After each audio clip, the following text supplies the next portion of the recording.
A fiery horse with the speed of light, a cloud of dust, and a hearty hi-yo silver. The Lone Ranger.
With his faithful Indian companion Tonto, the daring and resourceful masked rider of the plains led the fight for law and order in the early western United States.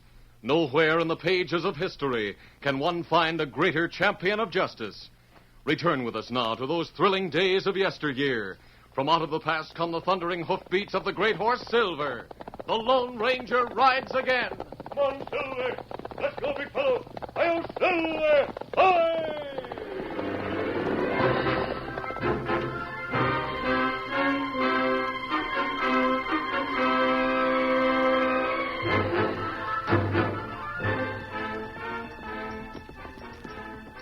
Two men rode slowly through the Dakota Badlands, following a rutted trail that led to Fort Hopkins from the nearest railroad. One was First Sergeant Bob Clayton, a young, clean-featured cavalryman. The other, known on the frontier as Bearpaw Ike Sloan, wore the greasy buckskin jacket, long hair, and unkempt beard that identified most of the civilian scouts on the Army's payroll.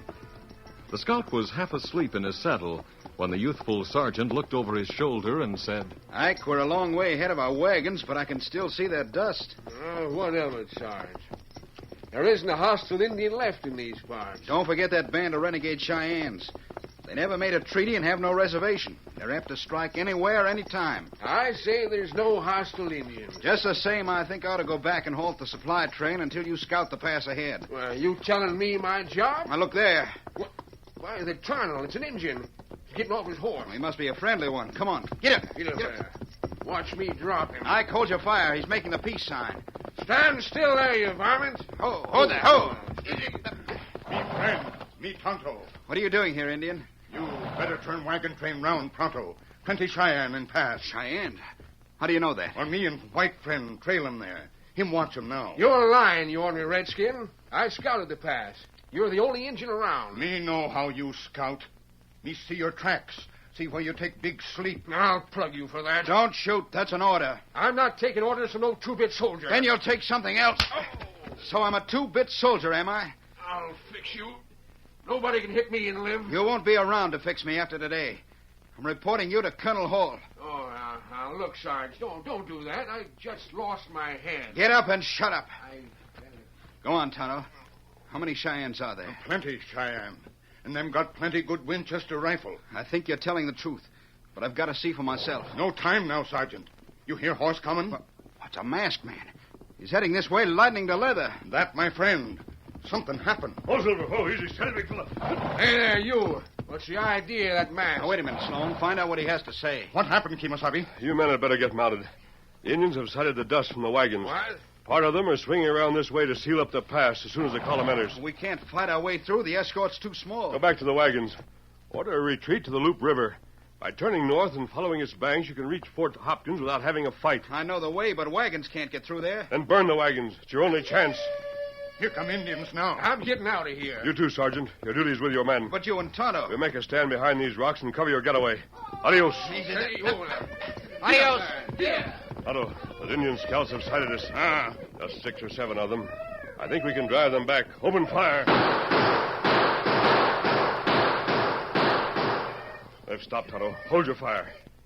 See, some Indian go away, but them come back with other Indian plenty quick. They've given the sergeant and the scout time to get away. Now we'd better travel. That's right. Come on, Tonto. Steady, big fella. Easy, Scout. Easy, fella. We'll get out of here before the main body of the Cheyennes can organize for attack. But let those scouts chase us. Come on, Silver. Come on, Scout.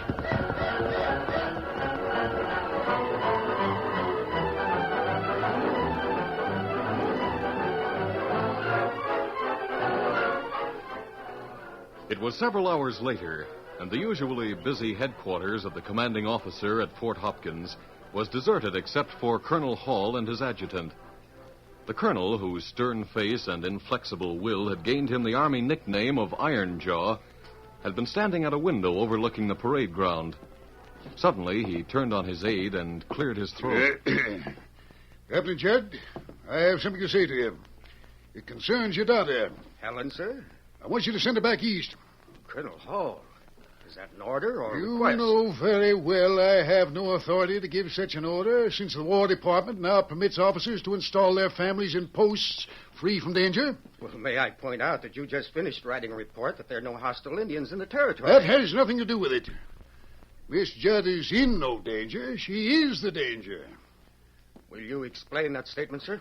She is the only young woman at a post garrisoned by 1,000 men. Well, that's so.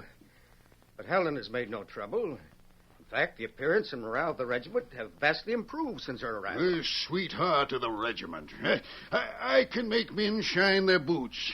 Yet I half believe every man Jack here, from the lieutenant colonel down the line to the rawest rookie, would mutiny at a word from her. Well, I'll speak to her, but I can't promise. Where is your parental authority? Gone, like all authority will be if she remains. I won't have the regiment disorganized and dishonored by the whims of any female. I'm colonel here. Were you speaking of... Young lady. Pardon me, Colonel, for forgetting. This is the Army, isn't it? Helen Judd, a female person residing at Fort Hopkins, has a report to make. If the captain will give her permission to speak to the colonel. Ye gods. This minx is ridiculing me in my own headquarters.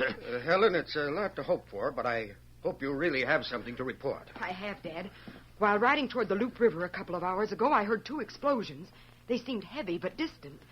I thought of the supply train. Miss Judd, you presume to scout for this fort as well as command it? Well, Colonel Hall, look outside.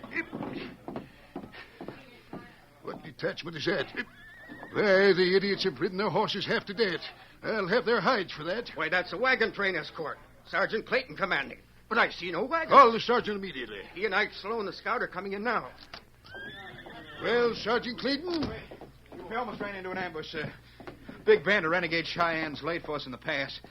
I blew up the wagons, but saved all the men. Go on. Masked man and friendly Indian warned Sloan and me of the presence of the Indians as we scouted the trail. They held off part of the war party while we escaped to the wagons. That's a strange story, Sergeant. Very strange. Seems there are no reservation jumpers at large, and the existence of the so-called renegade Indians has never been proved. But I saw them, sir. Did your men see them? No, but Sloan here did. Well, Scout Sloan? Colonel, I didn't see no Indians. What? No masked man either. This here sergeant just got spooked and stampeded the rest of the outfit. Why, you're right. Sergeant. You're under arrest. Captain Judd, take your sidearm. No, you can't do that. Sergeant Clayton's telling the truth. I know he Young is. lady, this is one affair you can't meddle in. It calls for a general court-martial. Go to your quarters. I'll go. Chin up, Sergeant. I'm still on your side. What am I charged with, sir? Destruction of government property and cowardice. Wartime regulations still prevail here, and conviction will carry the penalty of death.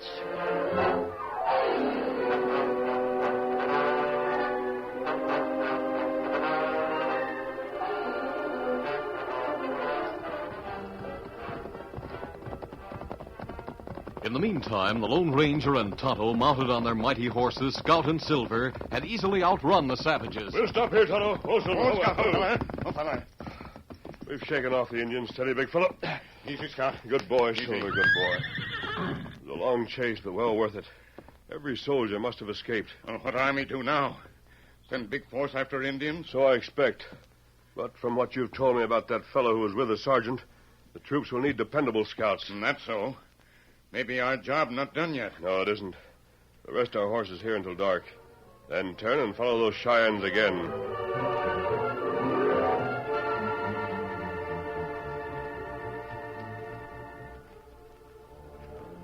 Days later, the Lone Ranger and Tonto were still on the trail of the Indians. Momentarily, they expected the army to strike back for the attempted ambush, but no troops came out of Fort Hopkins, where Sergeant Clayton was on trial for his life.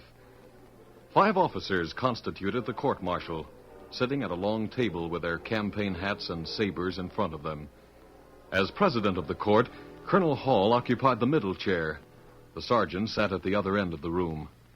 In the open space, Major Elliott, the Army advocate, was on his feet speaking. You've heard the prisoner testify in his own behalf. You've heard his story.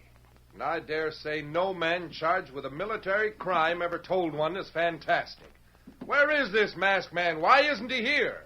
I'll tell you why. There is no such person. Mr. President, gentlemen of the court. The court recognizes Lieutenant Wayne as representing the prisoner. We know only too well that we need the masked man's testimony to offset the lies to which Ike Sloan has sworn. We're doing everything possible to find the man. It may be that he's an outlaw or army deserter who won't appear voluntarily. For that reason, we've spread reward notices throughout the territory, offering $2,000 to anyone who'll produce him here at the fort. We need time to get results. So I ask an adjournment. Who put up that reward? Miss Helen Judd, sir. Eh? The men of the regiment helped to raise it. That's enough. The trial will proceed.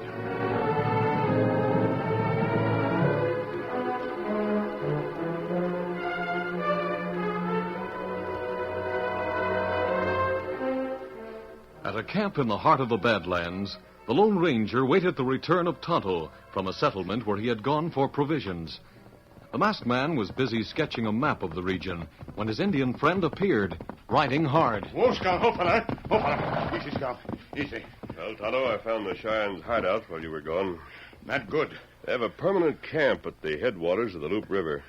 Did you learn if there are any troops around? No, me not here. But me find this in town. What is it? A reward notice? And for you, Kimasabi. You take it. States that I'm wanted as a witness in the court-martial of Sergeant Clayton. That must be the sergeant we met at the pass. Me think Scout with him, get him into trouble. Here, Silver. Now, where we go? Fort Hopkins. Steady, big fellow. Easy, Scout, easy. Come on, Silver. Get him up, Scout.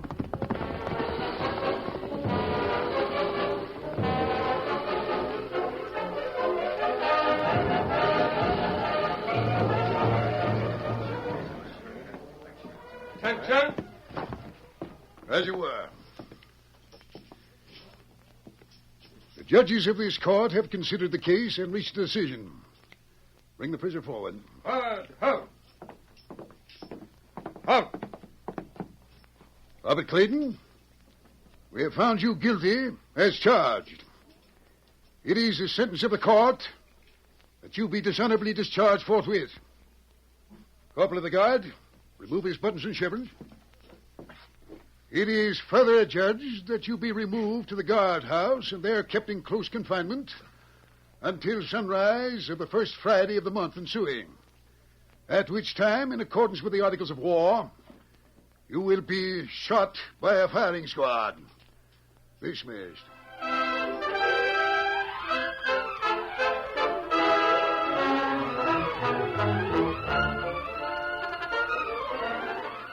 The curtain falls on the first act of our Lone Ranger story. Before the next exciting scenes, please permit us to pause for just a few moments.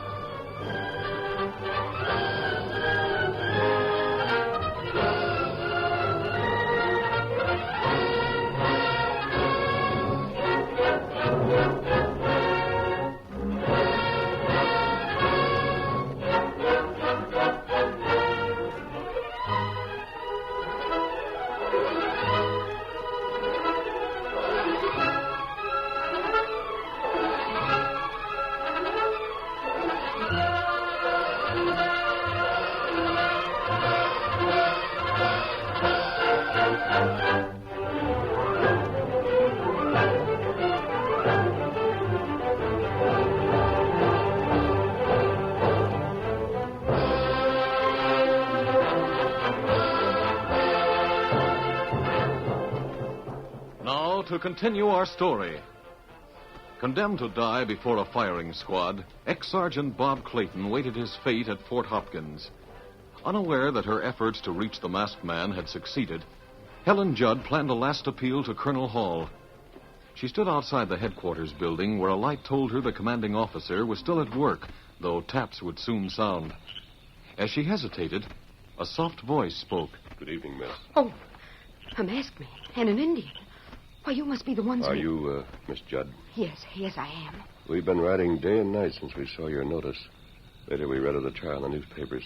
Bob Clayton has one more day to live. What are you going to do? I'll see the colonel first. Wait here, Tonto. Oh, you wait. Colonel Hall. So, a masked man.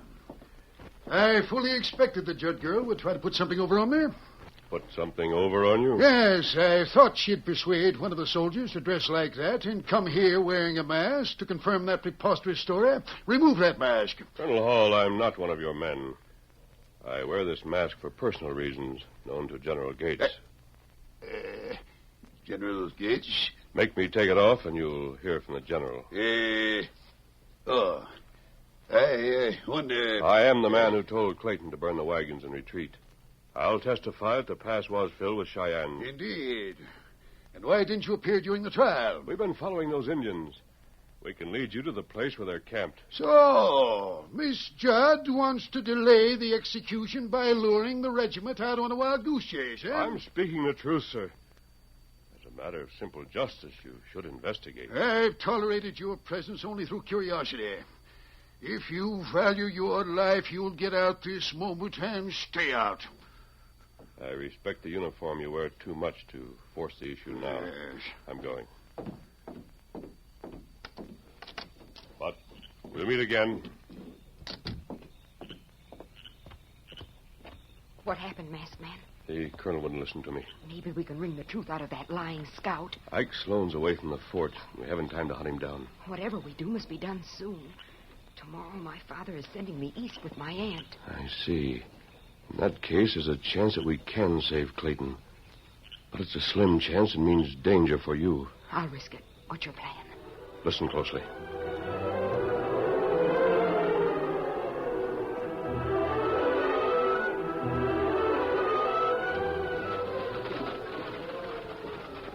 The following day, an army field wagon rattled away from Fort Hopkins.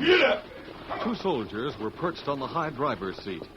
Helen Judd and her maiden aunt Sophia were in the box occupying camp chairs. Get along there. The elderly spinster had her face turned toward the distant fort. She was saying, Gracious me. I do believe some of the soldiers are still standing outside the gate watching us. Auntie, they think I'm deserting them. To think that crusty old bachelor wouldn't even let you see Bob Clayton. Well, Bob Clayton isn't dead yet. That sun has to set again before it rises.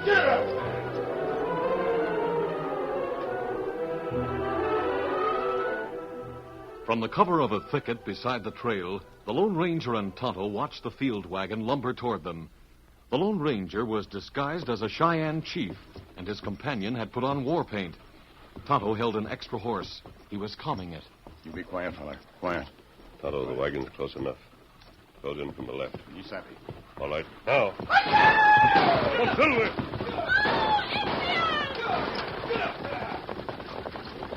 Shoot, soldiers, shoot! Help me! Help me! Take you! You let loose of her, you red rapscallion. Get him up. Oh, they've got her!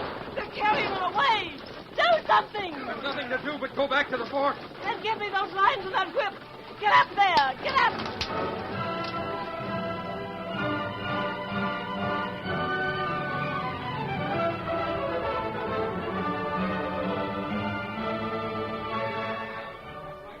Captain Judd, look out and see what's causing that uproar. Yes, sir. Sounds like your daughter had come back and turned my outfit into a mob again. The wagon is back. But Helen isn't on it. Eh? Something's happened. Indeed. Here comes her Aunt Sophia now. Yeah, that old maid. Indians have got Helen. A big chief took her from the wagon right inside of the fort. My daughter. Well, let the chief have her. She'll soon be running the tribe. Why, you old curmudgeon. Do you know what you're saying? Pardon me, Miss Sophia, but I don't believe your niece was captured. This is one of her tricks. Aren't you going to do anything? I am not. Issue an order confining the regiment to quarters until after sunrise tomorrow. Colonel, the men are going for their horses. By whose orders, Major Elliott? Nobody, sir. They're acting on their own. Wait. That's mutiny.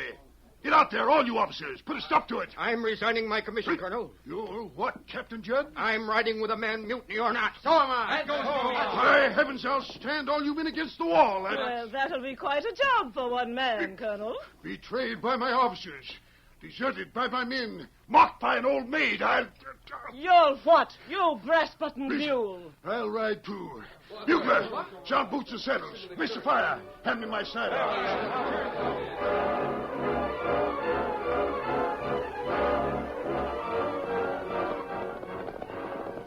Troops have taken our trail, It looked like whole regiment is out. and our plan is working. All we need to do is keep them coming. We can lead them right to the camp of those renegade Cheyennes. That should satisfy Colonel Hall. They're bad rocks ahead. Keep a tight rein, Miss Judd. We're 3 against the sunrise. Deeper and deeper into the forbidding vastness of the Badlands, the three riders led their pursuers, careful to keep out of rifle range while leaving a trail that would be easy to follow. Behind them, they could hear at times the rolling thunder of hundreds of hoofs and the whimpering cry of bugles. The sun went down in a burst of flaming color. A few stars made loopholes in the darkening sky, and then the moon came up, full and bright, splashing the eroded walls of the canyons with a light so unreal that the fantastic rock formations seemed to come to life. The Lone Ranger called a halt. Ho, Silver, ho! Hold there, Steady, big hold. fella. We're close to the Indian camp. I'll step aside now and change back to my own clothes. I don't hear the cavalry any longer. What are you doing, Tonto? Me got ear on ground. Are the boys still coming? Me think so. But me not savvy why hoofs sound like them come from ahead and behind both. Indians. Tonto, the Indians are ahead of us. They're coming this way. It must be an advanced scouting party. What does that mean? I thought they'd be asleep in their camp, but they're not. They're coming closer. Miss Judd, go back and get the troops. Hurry them on. But you... Tonto and I'll make a stand right here behind these rocks. We'll try to hold the Indians until you can warn the soldiers. The main body of the Cheyennes was well back from the cluster of boulders where the masked man and his companion had concealed themselves and their horses. But a small band of Indian scouts were close at hand. The Lone Ranger thumbed the hammers of his 6 guns. Get ready, Tonto. Me ready. You give word to open fire. Gunfire will be a signal to the rest of the Indians. They'll come on the run. That's right. We can't hold them off for long.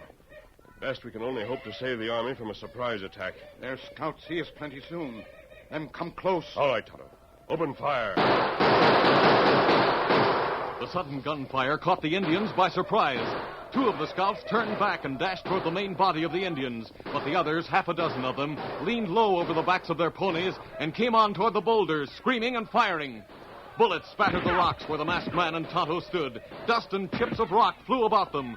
One horse stumbled and fell, throwing its rider headlong. Another reared high, then turned and bolted to one side. Keep firing, Tonto. The remaining scouts halted their ponies, abruptly turned, and retreated at top speed, but not for far. Indian scout go back. But look, Tonto.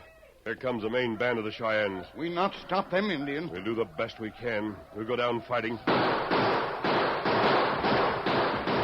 The savages had learned from their advanced scouts where the enemy had taken refuge. They came toward the cluster of boulders at top speed, yelling and shouting. This is the end, Tonto. Make every bullet count. The Indians were less than 100 yards away. The Lone Ranger knew that his life and Tonto's were measured in seconds. But then he heard a bugle. Tonto, the cavalry. Me see 'em. The soldiers see the Indians. They've opened fire. The cavalry charged, carbines barking and pouring a withering fire into the first ranks of the Indians. The savages who didn't fall turned sharply in an effort to retreat and collided with the savages who were pressing from the rear. There was wild confusion in the redskin ranks. The hard-riding troopers closed in and met the Cheyennes hand to hand, but few escaped. Most of those who were not killed were taken prisoner. Boys! We showed those redskins what it means to fight the army! That does it, Tonto. Indians beat plenty bad. And the soldiers have over 100 prisoners.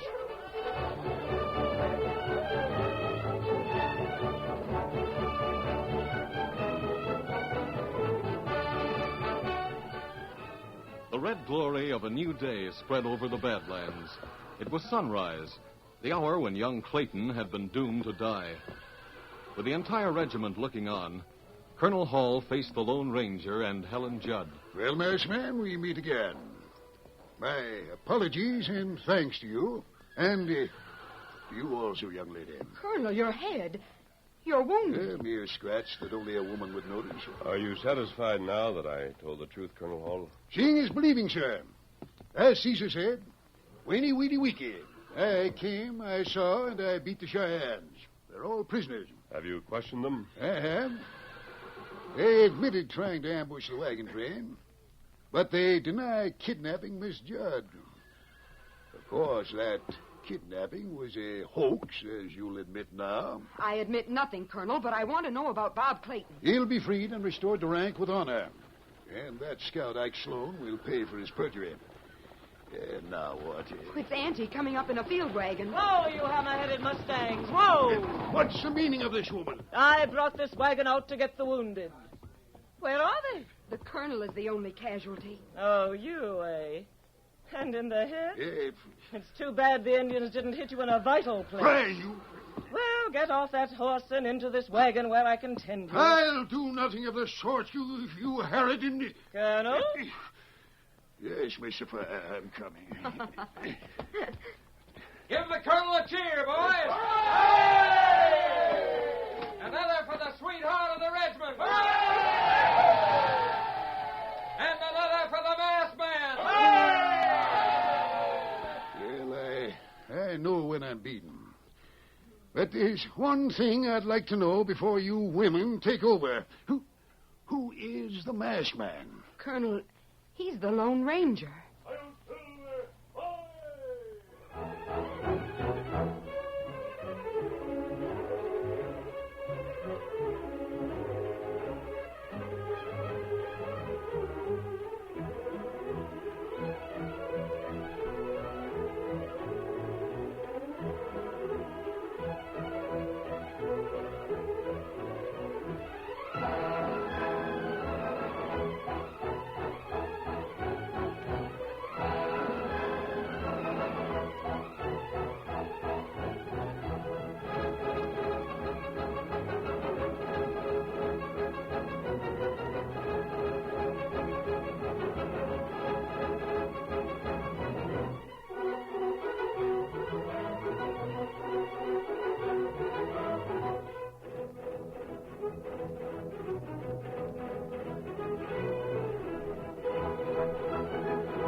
This is a feature of the Lone Ranger Incorporated, created and produced by George W. Trendle, directed by Charles D. Livingston, and edited by Fran Stryker. The part of the Lone Ranger is played by Brace Beamer.